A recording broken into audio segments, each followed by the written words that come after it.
playing. I don't play music for like self-gratification and to make myself feel better about myself and what I'm doing. I want to do it so people are having a good time and enjoying themselves. Cool. That's kind of a tough line to walk sometimes as a musician too. Like a lot of us, we all want to, we want to have fun, we want to do the thing, but we're trying to make something that someone else is going to enjoy too. Like, right. I get discouraged a lot because my music is really kind of niche music. You have to be not necessarily a certain kind of crowd, but you have to be a little bit, I don't know, maybe into stuff that's already off the beaten path a little bit. And so I don't get a huge amount of feedback for a lot of it. And sometimes I get discouraged because, part of the point is I'm trying to make it for people to enjoy, and it seems like sometimes, nobody's enjoying it. But then I start to think, well, you know what? All I'm going by is, Facebook likes or, whatever my various media sites tell me as far as plays go. I mean, there could be people sharing it that aren't connected online, that are sharing CDs, sharing who knows, that I don't know about, and there could be a huge underground group of people that are really, really enjoying it. So I'm kind of like, all right, I'll just dig that and feel a little bit better about everything. Yeah. Well, no, I mean, I'm with Sean. Like,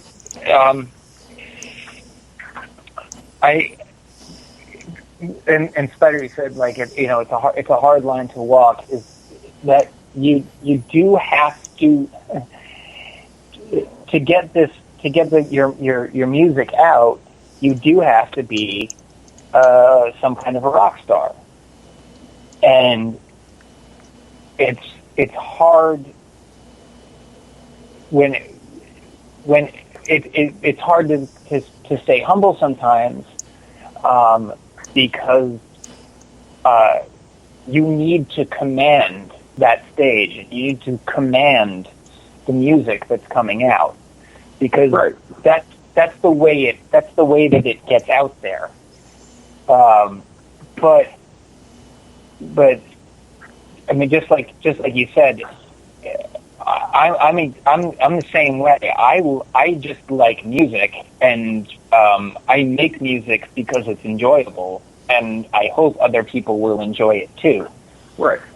You see, I want that room to be, to have that kind of unity, to have that wonderful, good feeling of enjoying this music. I happen to be singing it, but if I were the bass player, or if I were the rhythm guitarist, and there was somebody else singing it, I think I'd be just as happy.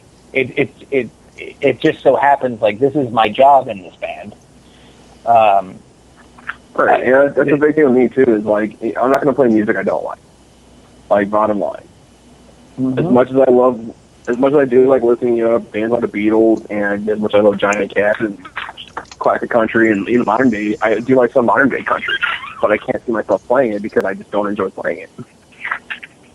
Yeah. Well, that's true too. Like, I've recently, over the last few years, and I've mentioned this a few times on the show, I've come to a mild appreciation of certain forms of pop music that I didn't really appreciate before. But it doesn't mean that I want to go and start, dressing like Drake or something and trying to make up my own dances and take the stage and do that kind of stuff. Yeah. It's just not my thing. I don't enjoy performing that kind of thing. I mean, I might enjoy a song here or there, not specifically Drake. I'm not really a big fan of himself. That's just an example here, but there are just some things that while you might enjoy listening to it, it's just like, no, I don't really enjoy portraying myself like that particularly. Right.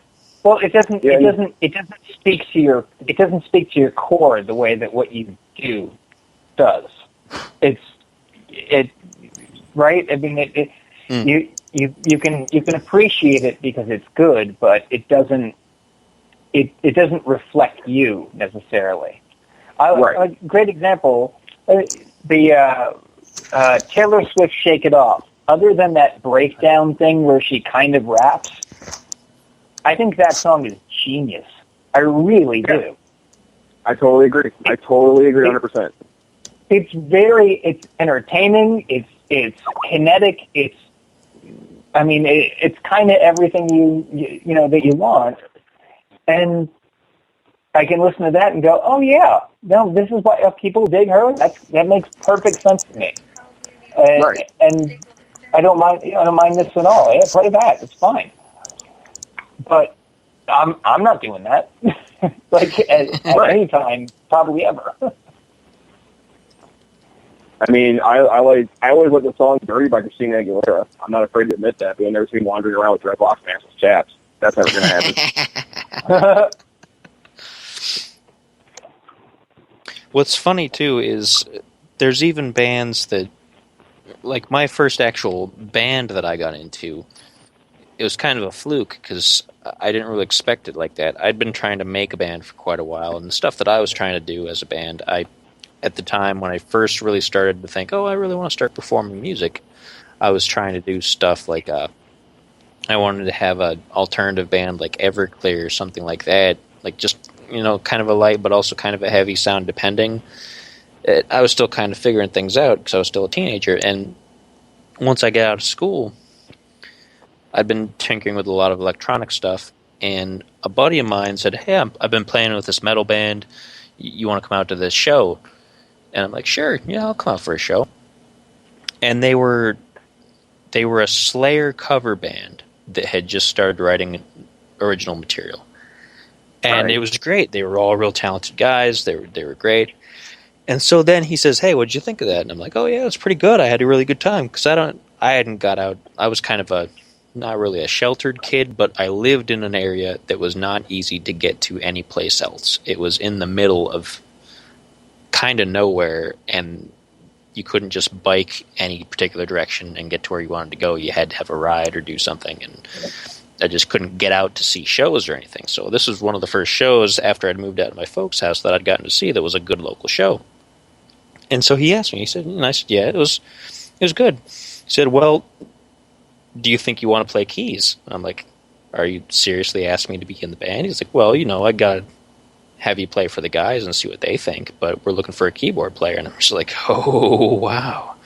I'm not a great keyboard player right now, but I could become a great keyboard player for a chance to be in a band. And that's kind of my thing with Maximus. Like Blackie's actually my cousin. He's actually my first cousin on my dad's side. And I didn't meet my dad's side of the family until I was like 19 years old. And the first time I actually got to see Blackie play live in his other band, Isaac James, I was just blown away by how good a guitar player and singer he was. And when he asked me to join Maximus, I was like kind of taken aback. I'm like, what? Like, really? Me? You sure? And here I am today. But anyway, sorry, I didn't mean to cut you off like that. No, it was good. It coincides because, yeah, I went down there to they were playing in, at the time they were practicing out of the drummer's father or stepfather's out of his shed. Basically, it was barely powered, just barely enough power to support everything that they wanted to do. And they had me audition, which is crazy because I'd never had anything like that before, especially for just a local band. Even it was just like it caught me really off guard.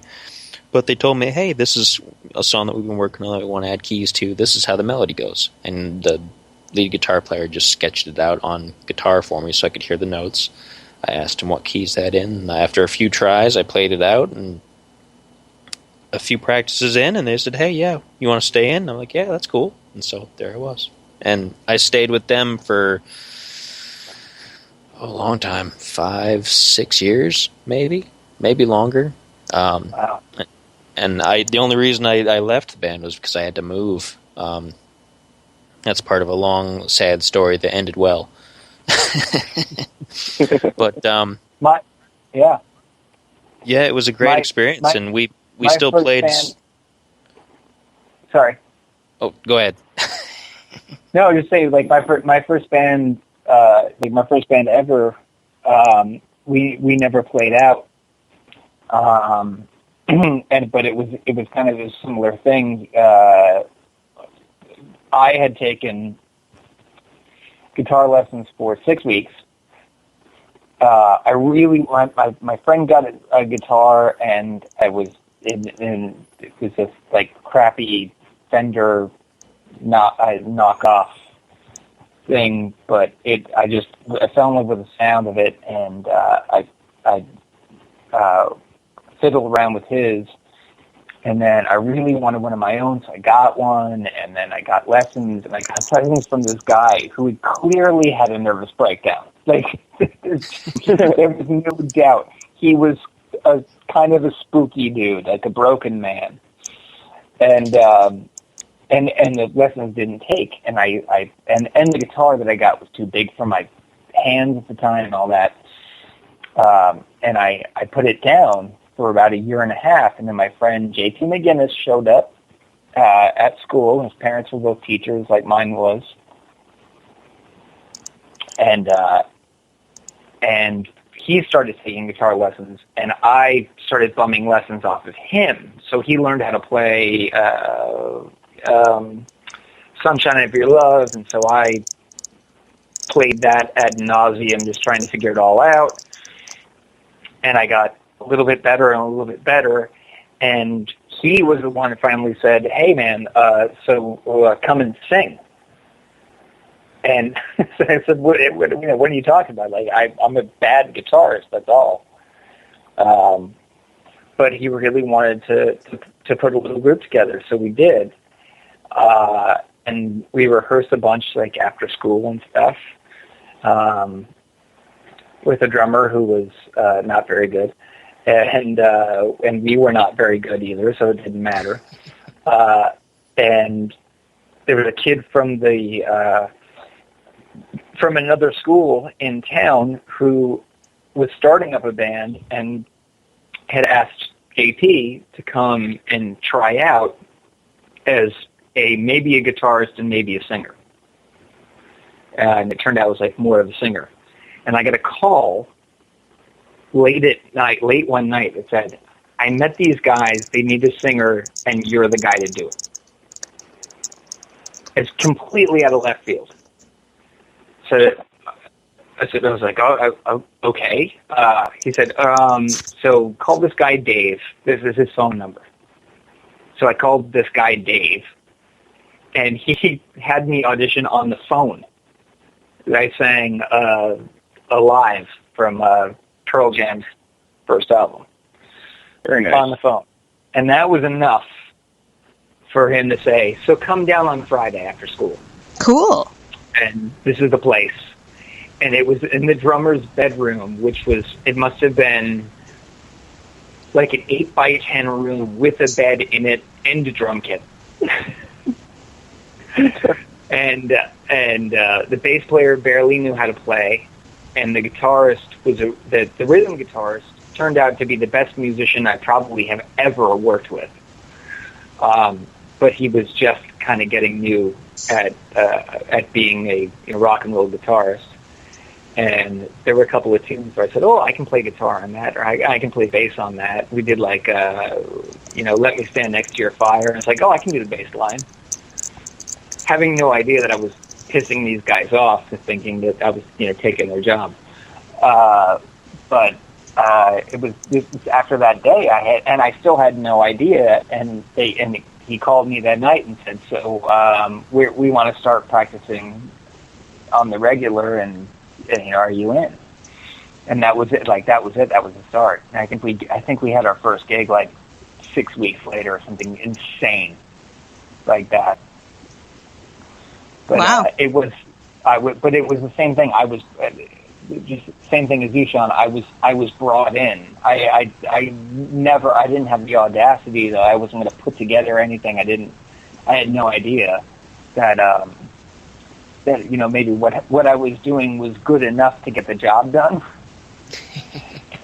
I don't know. Maybe I probably thought that listening to all these great bands growing up, that I wasn't nowhere near that calibers. So